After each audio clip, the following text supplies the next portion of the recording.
DJ वाला मारो generator में स्टार्ट और बजाओ हमी तरफ सागर का गाना वॉल्यूम उनार के, ताकि हमारे छमिया को नाचने में दिक्कत ना हो।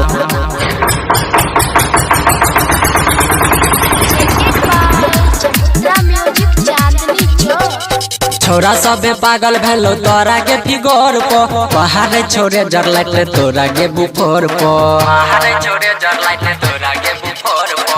छोरा सबे पागल भेलो तोरा के फिगोर पो, पहाड़े छोरे जर लाइट तोरा के बुफोर पो। कहे घघरी पनमरी उड़ाओ ना रे, उड़ाओ ना रे। ढोरी चिल वाला गाना बजाओ ना रे, ऑर्केस्ट्रा वाली छौरी नचाओ ना रे। ढोरी चिल वाला गाना बजाओ ना रे, ऑर्केस्ट्रा वाली छौरी नचाओ ना रे, नचाओ ना रे, नचाओ ना रे। ढोरी चिल वाला नचाओ ना रे। देखे में लागे छही छौरी सुपर हिट गे, टाइट कपड़ा में लागे छी फिट गे, टाइट कपड़ा में लागे छी फिट गे। देखे में लागे छही छौरी सुपर हिट गे, टाइट कपड़ा में लागे छी फिट गे।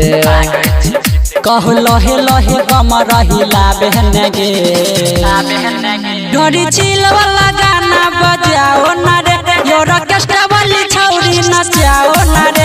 ढोरी चिल वाला गाना बजाओ ना रे, ऑर्केस्ट्रा वाली छौरी नचाओ ना रे, नचाओ ना रे, नचाओ ना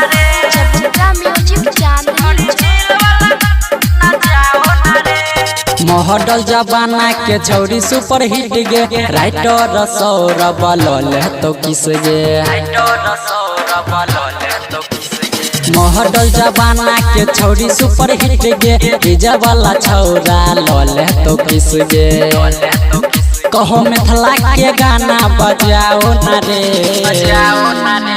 ढोरी चिल वाला गाना बजाओ ना रे, ऑर्केस्ट्रा वाली छौरी नचाओ ना रे। ढोरी चिल वाला गाना